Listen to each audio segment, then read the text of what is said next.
Good afternoon, good morning, or good evening, or good night, wherever you may be. Thanks for joining. Like I said earlier on, you're welcome to this session, AI Prosperity Prompting. If you have used AI before, please just raise up your hand. Let's know how many people have used AI. If you have used it before, just raise up your hand. Let's know how many people have used AI before for one thing or the other. I just want to make a count, not for you to speak. If you have used AI before, just raise up your hand. Okay, Kabir said yes. Lakeisha, okay, Abdul Majid. Only three so far. Okay, Aisha. Who else here has used AI before? Okay, Ibrahim Adekomi. Any other person here? Okay, all right. If we have just 5 people that have said they've used AI out of the number of people that we have here, Tekido said he has been using AI as well. So, what do you use AI for? Do you use it for normal searching, like you want to search for information? What do you use that for? Can you put that in the chat area for us so that we can make this an engaging session? What do you use AI for? Put it in the chat area.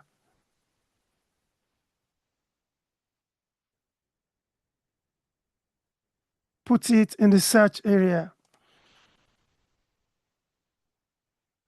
Okay, whilst we are waiting for people to do what they need to do to say what they have used AI for, today I'm not telling you I'm an AI expert, but I just wanted to let people know what AI can do for us. A lot of us these days, AI is now our Google. We no longer use Google like before, like we used to do. We go to AI and type whatever I want to type. But AI is more than using it like Google. AI that you're seeing today, I tell people that AI, for example, take yourself as a CEO, then you need to have an executive assistant. That is what AI has become for every one of us. So now it depends on how you're looking at it. So for me today is just to do an expose on how to use AI, and then we'll delve into a practical example. And somebody's asking there on the platform how long this is going to take. Our session is normally 1 hour if this is your first time. All right. So the core idea of today's session is just for you not to see AI as a magic genie. So you don't just say all of my problems that I have, I want to dump it on AI, and AI would be able to figure out my problem. So AI, what it does for you is to help you to interact safely without any fear of being quoted or any fear of being shamed or whatever you can say, because he says it as it is. He's not your friend, he's not your parent, he's not your sibling. He just says whatever it has to say based on what you have asked. And I want you to know it's a powerful tool. Why I'm saying that is AI that you're looking at today, it has brought a lot of millions to people in terms of pounds, euros, or dollars, even in naira if you like, or cedis if you like.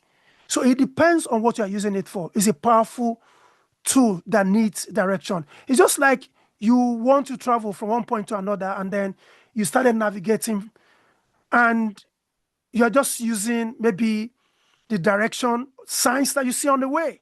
But now you use Navigator, you use Google Map. So we've been transitioning from one point to another. So in the past, people will be saying you cannot code without learning how to code. But today, you can code without learning how to code. And that's what AI is for. So it's a powerful tool. And then if you remember one of our sessions that we did this year, we talked about those jobs that are being challenged by the introduction of AI. So many jobs will be no more. And I've been caveating that telling people that, you see, AI will take your job if you don't know how to use it, because it's helping many jobs to make their job even optimized 10 times or 20 times, depending on how you use it. For the lawyers, what they will do is they'll carry briefs of many years, pack them together, feed it into AI, large language model, and it will learn how they write the brief. And next time, what you do is you tell AI, write a brief for XYZ by prompting, and that's why you are here today. So, for those of you that know about boxing or you've been watching boxing bouts, you know you have a sparring partner before you can say you want to go to fight. And the better your sparring partner is, the better you are at testing your punches and all that. But here, we're not punching one another. So today, we want to talk about prosperity. So we want to use AI to amplify our thoughts, what we ask it, how we ask it, and how it gives us the information that we need back. So I'm telling you today, for sure, is what you have experienced. Your job isn't just to ask the question. It's about to interact with it. To interact with it in the way you understand human beings should communicate with it, because there are a lot of engineers behind the screen doing a lot of fantastic job, fine-tuning it. You can see they've been moving from one stage to another, and the destination is agentic AI, where AI will behave like human beings. And people are having agents now, AI agent, which is working for them. And the better you instruct it, the better the result that I give to you. So the best thing I can only advise you to do is to unlock your potential with strategic AI interaction. That's what you just need to do. So today, are you a student? Are you a business person? Or you're a professional working at your place of work, and you are still going to Google to ask Google questions, and it gives you a bunch of websites that you have to comb, going from one page to another, and you can give instructions to AI, and AI will do this for you on that flip of a second. Yesterday, I was talking to somebody that is a professional in his field. He was using Meta AI, and I just opened his eyes to Gemini and what ChatGPT could do. He was amazed, because you can even talk to this large language model now. If you don't want to type, you just want to interact, just press on the microphone on it and interact with it, and it will continue to communicate with you. And the shocker is, I don't know about our Yoruba language, Igbo, or those languages, but major international languages communicate with AI, and AI will reply and give you a response that you need. So the framework I want you to take home today, I'm going to give you like two of them, but the first one is care. At least if you're going to forget the second one, remember care. So if you want to interact with AI, the first thing you need to give AI is context, who you are, what you are doing, and for whom. So I can say, I am a cybersecurity expert, professional, SME, or whatever you want to call yourself. So that is you giving it a context. And what I'm doing, I'm today running a session on AI prosperity. For whom? For people that have been using it, but they are not using or making a deeper advantage use of the whole system. So I'll now say, I'll ask it, AI, please be explicit about the information you are giving to me. Make sure you do not hallucinate. Make sure whatever you are not sure, based on following percentages. If the fact is between 20% to 30%, rate it as low for me. Like that, you give it something about what you need it to do. And then again, you say you want to refine it. What do? You iterate. You say, this first response, I want you to run it through various steps. Step 1, that's your first draft. Step 2, second draft. Step 3, your third draft. And step 4 is your final result from all that you have gathered. And then the final point is you have to evaluate, tell it to fact check itself, because you don't want it to hallucinate, because AI does hallucinate. And you need to tell it that you don't want, you can even specify that within this period to this period, I don't want you to give me data. I want data from this particular year to this year. And then test the tone. You can say, I want you to be witty. I want you to be humble. You give it this tone that it needs to use. Those tonality matter when you are giving it this context. in terms of all these things that you're writing about the care. And then you make sure you tell it the purpose of why you are doing this. Is it to gauge people knowledge? Is it to take them to advanced level? Because you might be talking to people that are just beginners. They are not up to the level that you can say they are moved from foundational level to the middle level or to the advanced level. So you need to have this framework in mind, have a context of who you are, and then you start with telling AI itself, you are this, I am this, and I am doing this because you are that. I want you to give me so and so information, and give us other information about what you're asking for, how to refine it, and then how to evaluate it. So the next one I want you to take home is recycle. So recycle is another blueprint that you need to remember because they'll be very useful to you. The first thing, this one is common to everybody, and that's what I've kind of introduced in my earlier introduction there. R stand for role. You assign a persona to the AI. You tell it, act as a marketing expert. Act like a professional content creator, for example. Act like a cybersecurity SME. And then instruction next. Clearly state the specific task you want it to do. Write 3 Instagram captions that can engage my audience with on a weekly basis. And then you continue to write what you want it to do. So you now give it context. Provide all necessary background information. You want to capture maybe the Gen Zs or Gen Alpha. Maybe that's what you have in mind. You have to put all this into context of what you are writing for the prompt. And then you move on to examples. So if you have seen an example elsewhere that you think really works well, you carve this example out. So you write your prompt, and then this is the example of format that I want you to follow. The next thing you now do is constraint it, because if you don't constrain AI is a loyal servant. What it will do, it goes everywhere and bring some information that are not even relevant to what you're asking it to do. Hence why we say AI hallucinates. So, and then you now say, this constraint I'm giving to you, I want you to write your output. Before you get to output, you give it a format. I want it to be in 100 words. I want it to be 20 slide decks. I don't want any jargon. I want you to go straight to the point. Then output, you say the format where you want it to be. It could be as bullet point list. It could be paragraph based. It could be lengthy document. So you can put the number of information that you need in terms of the output.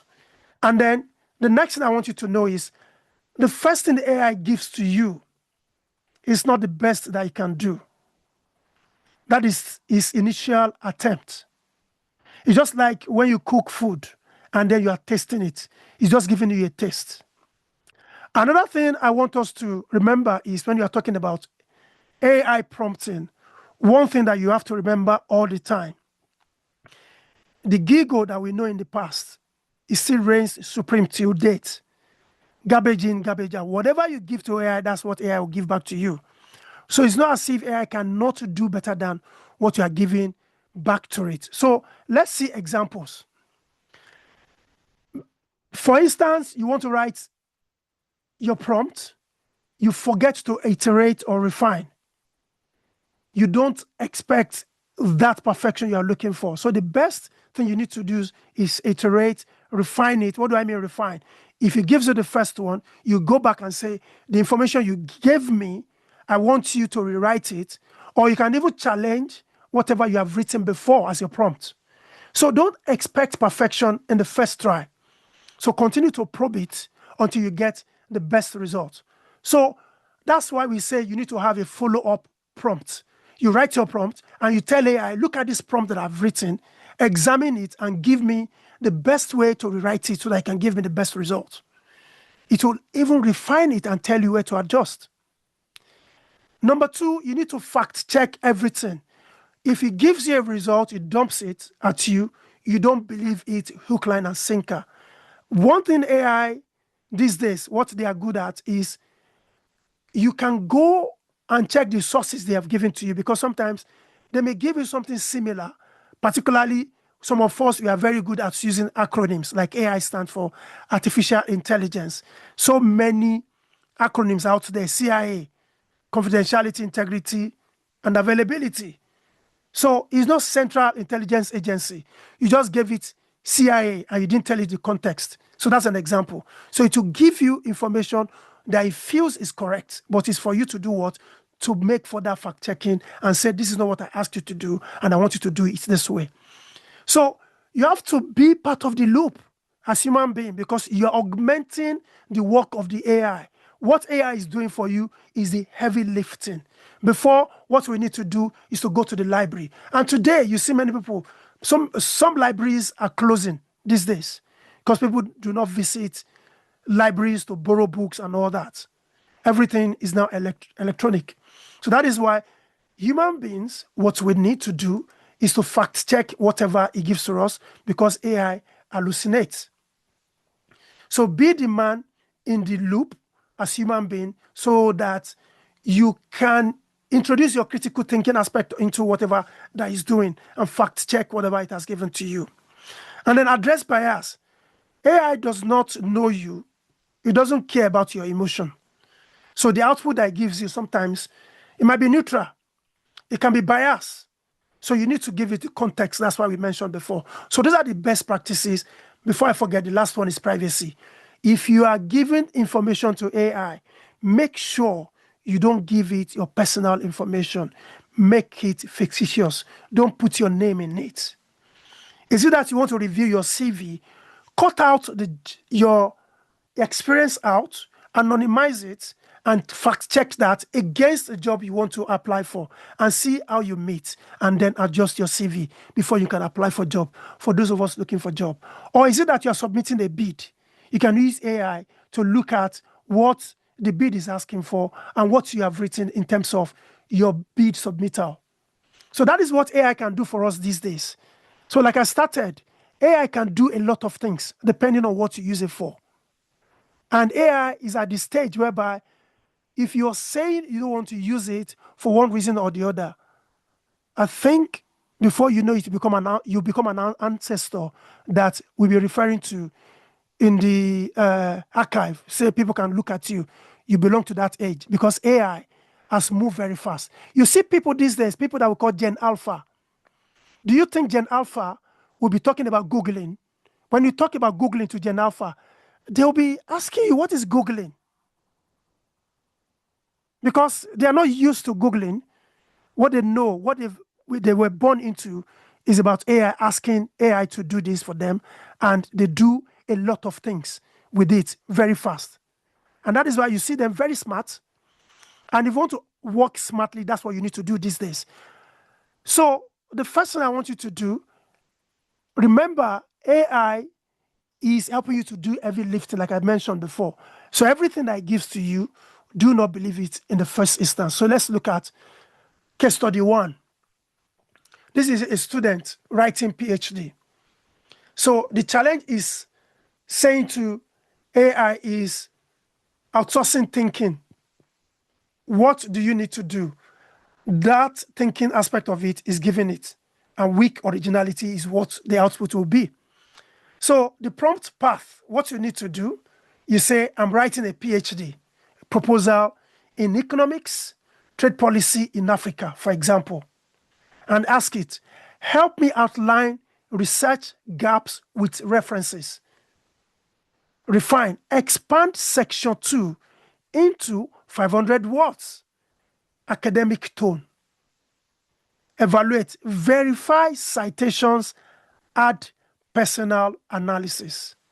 So you can see it has given clear instruction to AI how it needs to write this information into 500 words and use academic tone. So it's not a formal tone. People sometimes they don't understand the difference between academic and formal tone. You need to understand that in formal tone, you don't need verbosity. You need to go straight to the point. But in academic, you need to show your working. That's the difference. So you need to verify your citations. Make sure that they align with what you are researching for.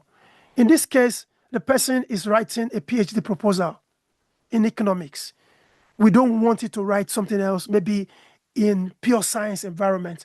We want it to be in the context of economics. So the best practice is to do what? You use AI to structure and allow clarity, and then the student will be able to bring out original thoughts because it has helped you to look for resources where you cannot go. The places that you can never even visit in your life, AI will help you to get information about such places. And this is using our CARE framework. Whichever one you remember, just take it. And the next one that we want to talk about is the recycle, which I mentioned before. So writing a thesis on climate change. And you can see the ineffective approach. Help me write my PhD thesis on the impact of climate change on coastal communities. That is what the person is asking AI to do. But look at the effective prompts that I've been able to put here. Act as a thesis advisor. Remember, we said so, give it a role. Specializing in environmental science. Put a lot of information if you like. Whether this advisor has 20 years of experience, has written so many journals in major international journal societies and all that. You've written all that. Then you instruct it and develop a detailed outline and refine my thesis statement. Stop there. Then the context. My thesis focuses on the socio-economic impact of rising sea levels on fishing communities.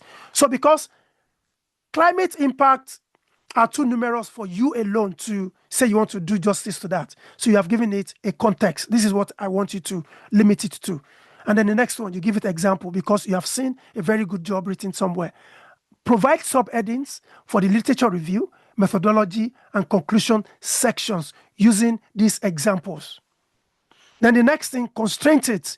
Ensure the outline follows an upper 7th edition structure. This is for people in the academic environment. It could be the Harvard style or whatever style. And then the output, the format you want you to bring out. Present the outline as a numbered list with brief descriptions. All right? Let's now look at another case study. It's about a content creator, like I mentioned in the beginning. You know, you can have risk of generic AI content when you just type and say, I want to talk about the life of Gen Alpha, how they behave in society. Or you want to teach them financial literacy. You just type it like that. It doesn't make sense. It won't give you a lot of information. So what you need to do, if you use our context approach, I make TikToks on financial literacy for Gen Z. That is what you do. And then the next thing you say, you give it, okay, if that is the case, if that is what you do, then help me to do what? Give me 5 funny practical hooks. And then rewrite the hook number 3 in a playful, meme-like tone. And evaluate, does it sound authentic for the platform? So you are challenging, you're asking a question now. And it will come back, it will refine it itself and come back with a better instruction on what you need to do. So the best practice is you need to expand your creativity and using that human voice at all time. So I want you to continue to have this at the back of your mind to make sure everything goes smoothly. So let's now look at another one.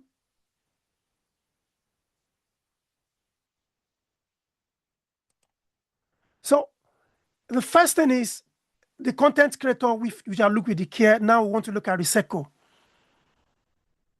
Creating social media options or captions, sorry. The ineffective prompt, write some social media post about my new line of skincare. AI doesn't care about your skincare product or whatever you are saying, but you have to give it a context. You just have to tell it, you are a savvy marketing strategist. You see the context? So it looks at who is a savvy marketing strategist, looks at their role, their attributes. For a Gen Z, okay, I know a marketing strategist who focuses on Gen Z for skincare product brand. I will go and look at that person's persona, use it to generate 5 engaging Instagram captions for you on Glow Serum. And the context is the tone should be fun and casual. Key benefits are reducing redness and evening skin tone. The hashtag is glow up with us. And examples, the caption should be short and use emojis. Use a conversational tone. And then, what are the constraints? Each caption should be under 200 characters and include the hashtag. And the output format, list the 5 captions in the bulleted list. And then you can go on and change it to whatever format you want it to be. Instead of being Instagram captions, you can say it's TikTok that I want to use it for. You can say it's other platform, Facebook and the likes, depending on the age group that you want to capture. You know the people that you can capture in Instagram, those in TikTok, those you can find in Snapchat, and those you can find in Facebook. So it will help you to do so, and then you can take it to the other area and use it for whatever you want to use it for. So business ideation is the third one that I have for you. You've been thinking about business that you want to start. You are thinking of, how do I start? How do I lift it from the ground? You need to do what? You need to create this idea without surrendering yourself or giving yourself away to it. So first thing is, give it the context, food delivery startup in mid-sized African city. That's who I am, and that's what I'm trying to do. List 10 on these underserved niches within the environment. Refine it for me. Filter by low cost plus high demand, because you want to capture area where people, they pay little, but you know you can capture a lot of them and your item will sell quickly. Instead of you selling at a high price, only few buy, but you have a lot of leftovers. That's what it's trying to prevent here. And you research top 2 in real markets. So you give you an example of your competitors or people you want to mirror yourself against. So what you are doing with AI is brainstorming, partner, and market equals to final judge whether your product is going to do well in the society or not. So let's now look at Recycle. What does Recycle do for us? You give it a role. You're a savvy marketing strategist for a Gen Z focused skincare brand. The instruction is generate 5 engaging Instagram captions, glow serum, and what have you, and all that.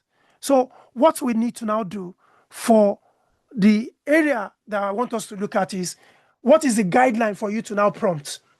You need to front load it with clarity, role, audience, purpose of why you are writing, what you are writing in terms of your prompt. And then iterate with intentions. Don't stop at first draft, like I mentioned to you. If you write the first draft, your prompt, send it to it.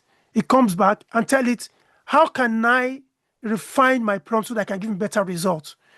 Examine my prompt and tell me where I need to improve. It will do that for you. And then you pass it on to it again. It gives you a result. And if you look at the results, you review it. Remember I said you should fact check ruthlessly. Check it like you are a supervisor, checking your junior colleagues' work, making sure everything is okay before you send it out. So what you need to do, you can keep ownership of your voice. Sometimes what people do is you write this in your own words and give it to AI to improve the writing. You can do that for you. And because a lot of these AIs are from America, it will write it in American English for you. So you need to make sure you say that to it as well. That, what you want it to do is to use British English, depending on your area of specialization. And the format, remember too, whether you want your results in tabular format or you want it as listed in bullet points or outlines for speed. And then make sure you add constraints in terms of how long you want it to be, in terms of the output, the tonality, how you want it to sound, because in some instance, you want to use active words. Sometimes you want to be witty in what you're writing. Sometimes you need to be humble in what you're writing. You want to be formal, you want to be academic, depending on the style you want to write. So all these things we shall see when we take an example of how this thing works. So the key takeaway for you to be prosperous in your prompting is you shift from using this passive user approach, just type like you are talking to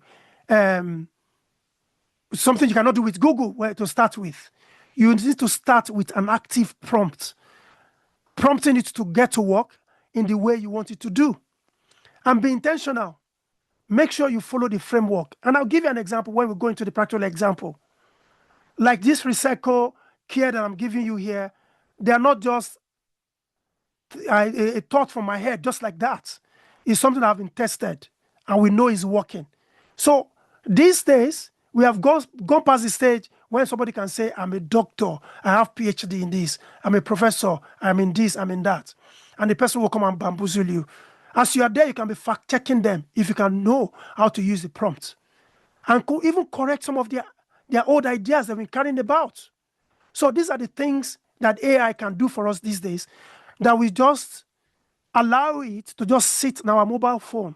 And like I've said to us in the past, our mobile phones that we have these days in the past, those are huge computers, those are huge laptops that we need to carry about. But because of refinement, they've become these smaller devices that we can put in our pockets, in our bags for ladies, or wherever you put your phone.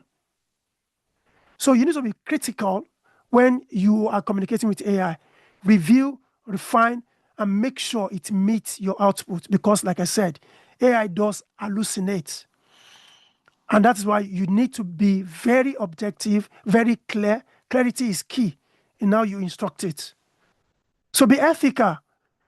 If you use AI as a tool to amplify your skills, make sure you're not using it to cut corners. And like I mentioned before, is to help you to do the heavy lifting, because you don't have the time to say you want to go to America, you want to go to maybe Belgium or wherever you to get some of this information. Even you can do it virtually. Before you can get this information, it takes a long time. So you can use AI to call the internet and get a lot of information at your fingertips. Before, it used to be the data analysts. They were the experts that we're looking for all the time, because they know the language of how to call for data from the internet, and they have those languages. But now AI can do that. You can even go to AI and tell AI rather, say, can it give you some, let's say, codes that you can use to generate data, to call data from the internet, and it will do that for you.